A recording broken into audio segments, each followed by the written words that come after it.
Good morning student. Class 11th का 8th lesson है बेटा हमारा जामुन का पेड़, जिनके लेखक हैं कृष्ण चंद्र। सबसे पहले हम इसका जीवन परिचय करते हैं। जीवन परिचय। कृष्ण चंद्र का जन्म सन 1914 ईस्वी में जिला गुजराकला के गांव वजीराबाद में हुआ था। इनकी आरंभिक शिक्षा पुंछ में और उच्च शिक्षा लाहौर में हुई थी।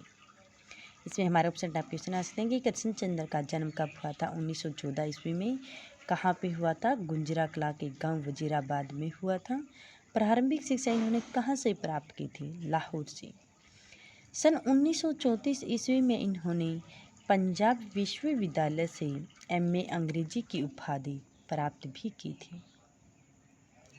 उन्होंने खाने पीने का बहुत शौक था। वे फल खाने के साथ साथ फलों का रस भी पीना पसंद करते थे। इनकी पत्नी सलमा सिद्दीकी के अनुसार कृष्ण चंद्र खाने के मामले में किसी की नहीं सुनते थे। यूँ वह सुनते तो किसी मामले में भी नहीं थे, लेकिन खाने पीने के मामले में तो बिल्कुल कान बंद ही कर लेते थे, क्योंकि कृष्ण चंद्र यानी कि खाने पीने के बहुत ही शौकीन थे। वे जो फल खाते थे उनका यदि कोई उसको ये कहता था कि आपको ये चीज़ नहीं खानी, तो वह उस चीज़ों को खाते थे, क्योंकि वह अपनी केवल मनमानी करते थे। उनके मन में जो भी चीज़ें आती थी वह केवल वही चीज़ें करते थे। हाँ, मुंह अब से खोल लेती थी। जरूर से जरूरी काम और बड़ी से बड़ी उलझन सामने क्यों न हो, जब उनको भूख लगती, और वह तो लगी ही रहती, तो वह किसी के बस में नहीं होते। उस समय उनका प्यार औद्योगिक इनकलाब दरवाज़ा खटखटाई तो उसे भी निराश लौटना पड़ेगा, क्योंकि उस समय कृष्ण चंद्र दुनिया की सुध-बुध खोकर के मेज पर सिर झुकाए फल काट काट कर खाने में तल्लीन होंगी। इनका अधिकांश समय बॉम्बे में व्यतीत हुआ था। वे फिल्मी जगत से भी जुड़े रहे थे। इनकी प्रगतिशील संघ में गहरा संबंध था। 8 मार्च सन 1977 ईस्वी को बॉम्बे में इनका देहांत हो गया था। रचनाएं हैं इनकी। कृष्ण चंद्र प्रेमचंद की परंपरा के लेखक माने जाते हैं। किनके लेखक माने जाते हैं? प्रेमचंद की परंपरा के लेखक माने जाते हैं। इन्होंने अपनी अधिकांश रचनाएं उर्दू में की थीं। इनकी रचनाओं में प्रगतिशीलता और यथार्थवाद के दर्शन भी होते हैं। इनकी प्रमुख रचनाएं यूकेलिप्टस की डाली, गिरजा एक कंधक, एक गधे की आत्मकथा, 52 पत्ते, कागज की नाव, एक वामनलीन समंदर के किनारे किनारे, मेरी यादों के किनारे, सिकत सड़क वापस जाती है, आसमान रोशन, अन्नदाता हम वहसी हैं, और जर गांव की रानी है। ये इनकी रचनाएं हैं। इसके बाद इनकी भाषा शैली कि कृष्ण चंद्र उर्दू के प्रमुख कलाकार माने जाते हैं। उर्दू में इन्होंने सफलता भी व्यक्त की है। इनकी भाषा सहज व सरल भी है। इनकी शैली प्रधान एवं संवादात्मक भी है। तत्सम तद्भव शब्दों का प्रयोग किया गया भी है। इसके बाद में लेसन इनका जामुन का पेड़ कृष्ण चंद्र द्वारा रचित एक हास्य व्यंग्य रचना है। इस पाठ में लेखक ने बताया है कि सरकारी कार्यालयों में अधिकतर अधिकारी मामूली से काम को किस प्रकार विशेष बनाकर उसमें व्यस्त होने का ढोंग करते हैं तथा आशय से दूसरे काम के सिर डाल देते हैं। वे एक मरते हुए व्यक्ति को बचाने के स्थान पर बहाने बनाते हैं। इस प्रकार लेखक ने सरकारी व्यवस्था की संवेदन शून्य और अमानवीय होने का वर्णन भी किया है। रात में जोर की आंधी आने से सेक्रेटरी के लॉन में खड़ा जामुन का पेड़ गिर जाता है। इसमें इसके कवि कृष्ण चंद्र जी कहते कि रात के समय में बहुत तेज आंधी आती है। उस समय सेक्रेटरी के लॉन में एक जामुन का पेड़, फलदार जो पेड़ होता है, वह खड़ा हुआ है। वो क्या होता है, उस आंधी के कारण वह गिर जाता है। उसके नीचे एक आदमी दब जाता है। क्या होता है, और ज़ोर से जब वह फलदार पेड़ गिरता है तो उसी जामुन के पेड़ के नीचे एक व्यक्ति दब जाता है। यह देखकर माली ने चपरासी से कहा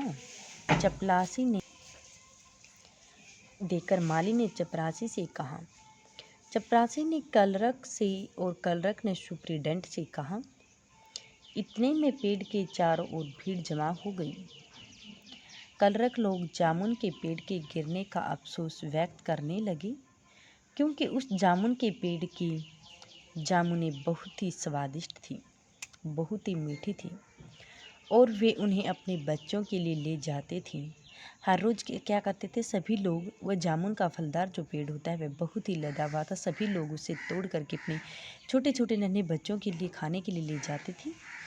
इसी बीच किसी को भी पेड़ के नीचे दबे आदमी का ख्याल नहीं आया। माली ने धीरे से सबका ध्यान उस दबे हुए आदमी की ओर दिलाया तो सुपरिटेंडेंट सहित सभी सोच में पड़ गए। अब क्या किया जाए? माली ने सुझाव दिया कि पेड़ हटाकर उसके नीचे दबे आदमी को निकाल लिया जाए। तो उसी समय वहाँ पर एक माली होता है, वह सभी लोगों को सलाह देता है कि पेड़ के नीचे दबा हुआ जो आदमी है इसको पहले निकाल लो। सुपरिटेंडेंट ने ऐसा करने से रोक दिया। वह अंडर सेक्रेटरी को पेड़ गिरते तथा पेड़ के नीचे दबे आदमी की सूचना देने चला गया। अंडर सेक्रेटरी ने फाइल पर नोट लिखकर डिप्टी सेक्रेटरी को भेजा। उसने पॉइंट सेक्रेटरी और तथा वहाँ के चीफ सेक्रेटरी से गुजरती हुई फाइल मिनिस्टर के पास पहुँच गई। मिनिस्टर ने चीफ सेक्रेटरी के कान में कुछ कहा। वहाँ से चलकर फाइल सबसे गुजरती हुई वापस अंडर सेक्रेटरी के पास आ गई। इसी में आधा दिन गुजर गया, यानी कि आपस में एक दूसरे से बातें करते रही कि ये उसको आने के बाद निकाला जाएगा, क्योंकि ये सरकारी है, इसे हम नहीं निकाल सकते। और वह बेचारा वह आदमी उस पेड़ के नीचे दबा हुआ बहुत ही दुखी हो रहा था, रो रहा था, लेकिन फिर भी उसे कोई नहीं निकाल रहा था। हमारा गद्यांश भी बनेगा इसमें से कि दोपहर के खाने तक कुछ कलरकों ने सरकार के फैसले का इंतजार किए बिना ही पेड़ को हटाने का निश्चय किया। दोपहर के खाने का जब समय होता है सभी लोग आपस में इकट्ठे हो जाते हैं और उन्होंने फैसला लिया कि हम इस पेड़ को हटा लेते हैं। जैसे ही वे लोग पेड़ हटाने लगे, सुपरिटेंडेंट फाइल लेकर आ गया और कहने लगा कि वे लोग पेड़ नहीं हटा सकते हैं, क्योंकि वे लोग व्यापार विभाग से संबंधित हैं। इसे हटाने का कार्य केवल कृषि विभाग का ही है। जब उन लोगों ने फैसला लिया कि उस पेड़ को हटाने का, उसी समय सुपरिटेंडेंट कहता है कि ये कृषि विभाग का है, क्योंकि ये जो पेड़ है सरकारी है, इसलिए आप नहीं हटा सकते हैं।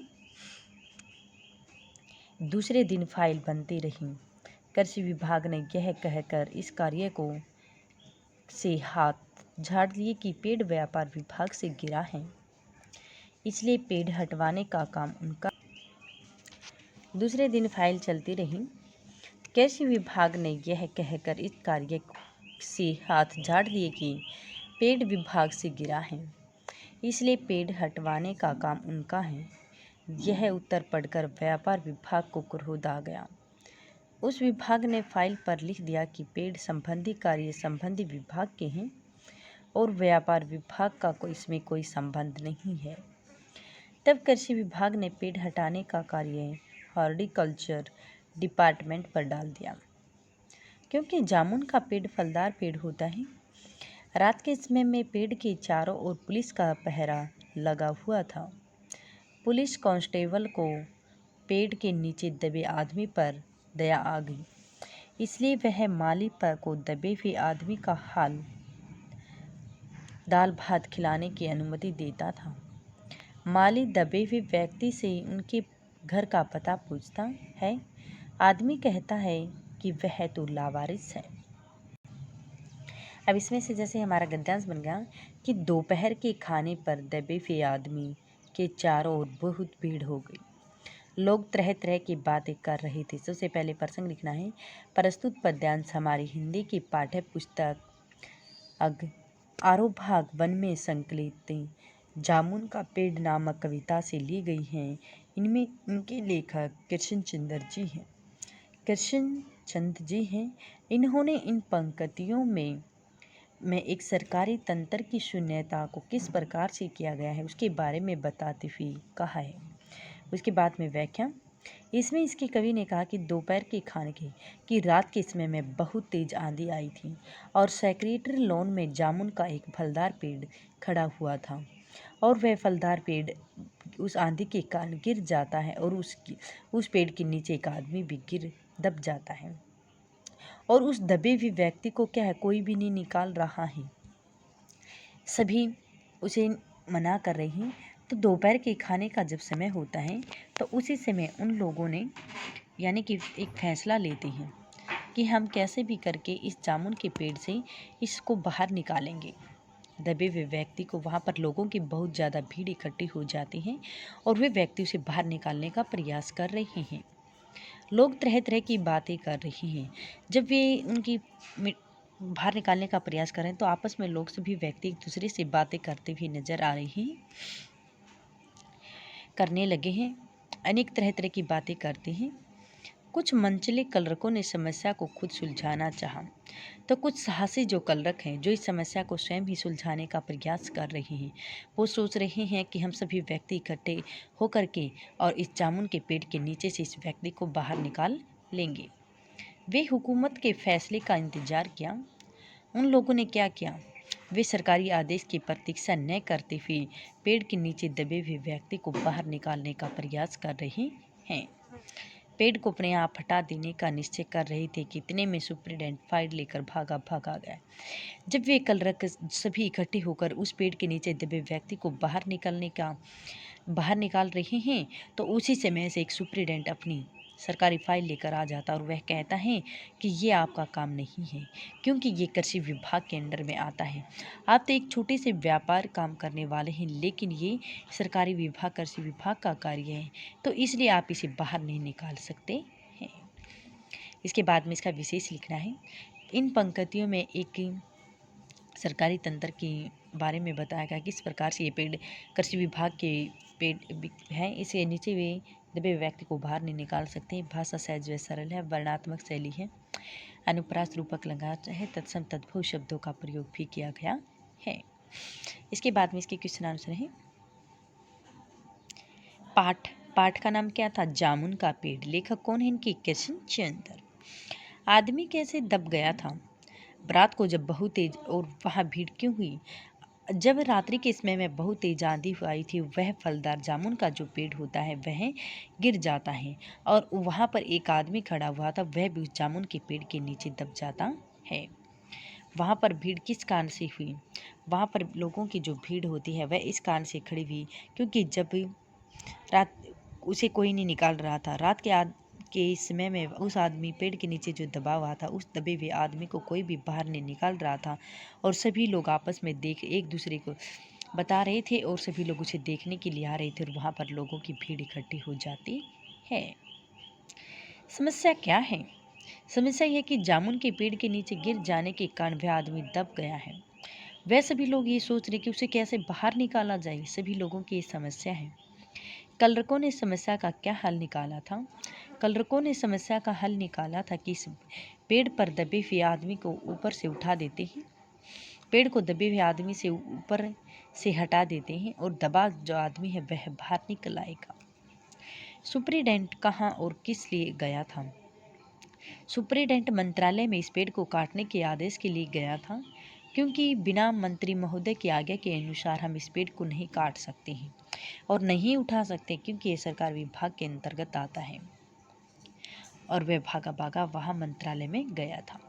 सुप्रीडेंट ने आकर क्या कहा था, सुप्रीडेंट ने आकर उन कलरकों से कहा था कि आप इस पेड़ से संबंधित समस्याएं कृषि विभाग की होती हैं कि जो सरकारी पेड़ होते हैं वो गिर जाता है, पड़ जा कुछ भी होता है उसको हटाने का काटने का कार्य केवल सरकारी विभाग का होता है, आप इसे हाथ नहीं लगा सकते हैं और जो ये आदमी है ये दबा हुआ है, आप इसे भी इसके ऊपर से नहीं हटा सकते हैं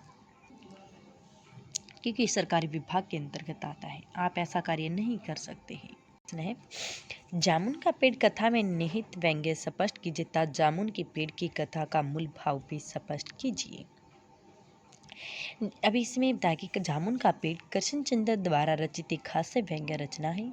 इसमें लेखक ने बताया कि तेज आंधी आने के कारण जब वह जामुन का पेड़ गिर जाता है और उसके नीचे के व्यक्ति भी दब जाता है, किस प्रकार से यह सरकारी कार्यालयों की जरा सी बात तुरंत पर निपटा ली जाती है और प्रधानमंत्री के आदेश के अनुसार हम इसे नहीं काट सकते, नहीं उठा सकते हैं। और वह जामुन के पेड़ को उठाकर दबे हुए आदमी से वह कलरक निकालना चाहते, उसकी जान बचाना चाहते हैं। लेकिन उसी समय क्या होता है, एक सुप्रीडेंट आ जाता है और वह कहता है कि यह आपका कार्य नहीं है, ये केवल कृषि विभाग का कार्य है और वही लोग केवल इसे बाहर निकाल सकते हैं। फीताशाही तथा सरकार की कछुआ चाल के कारण जामुन के पेड़ को काटने के जब आदेश मिलेंगे तभी इसे को बाहर निकाला जाएगा। तो वहाँ पर जमा लोगों की जो भीड़ होती है वह इकट्ठी हो जाती है और सभी लोग कहते हैं यदि ऐसा चलता रहा तो तब तक इस व्यक्ति की मृत्यु ही हो जाएगी। जो कोई काम करने के स्थान पर विश्वास रखता होगा उसका विश्वास भी नहीं रहेगा। लेखक की ऐसी व्यवस्था को बेनकाब और इसे बदलने की प्रेरणा भी उन्होंने दी है। जामुन के पेड़ के नीचे दबे आदमी का समाचार सुनकर ऑफिस के लोग वहां क्या करने आए थे। जामुन का पेड़ गिरने से एक आदमी नीचे दब गया, यह सुनकर सभी लोगों की भीड़ वहां पर इकट्ठी हो जाती है। लोगों को आदमी के पेड़ के नीचे दबने का बहुत ज़्यादा दुख था। जामुन के पेड़ के गिरने का दुख भी उन्हें बहुत ज़्यादा था, क्योंकि उसकी जामुनें बहुत अधिक रसीली व मीठी थी और सभी लोग उनकी जामुनों को अपने बच्चों के लिए ले जाते थे। तो वह दोनों तरह से उन्हें बहुत ज़्यादा दुख था, किस प्रकार से एक व्यक्ति भी दब गया है और ये जामुन का पेड़ भी गिर गया है। जामुन के मौसम में ऑफिस के लोग जामुनों को अपने घर पर ही ले जाते और जिन्हें खाकर उनका परिवार बहुत ज़्यादा खुश होता था। इसलिए वहाँ इकट्ठे लोग पेड़ के गिरने का दुख व्यक्त करने आए हुए थे और मालिक के स्थान पर ध्यान दिलाने से उन्हें याद आया कि जामुन के पेड़ के नीचे आदमी दब गया और वहाँ उसे कोई निकाल नहीं रहा है। तो इसमें हमारे गद्यांश की क्वेश्चन आंसर और हमारा जो जीवन परिचय है वो राइट प्लस लर्न।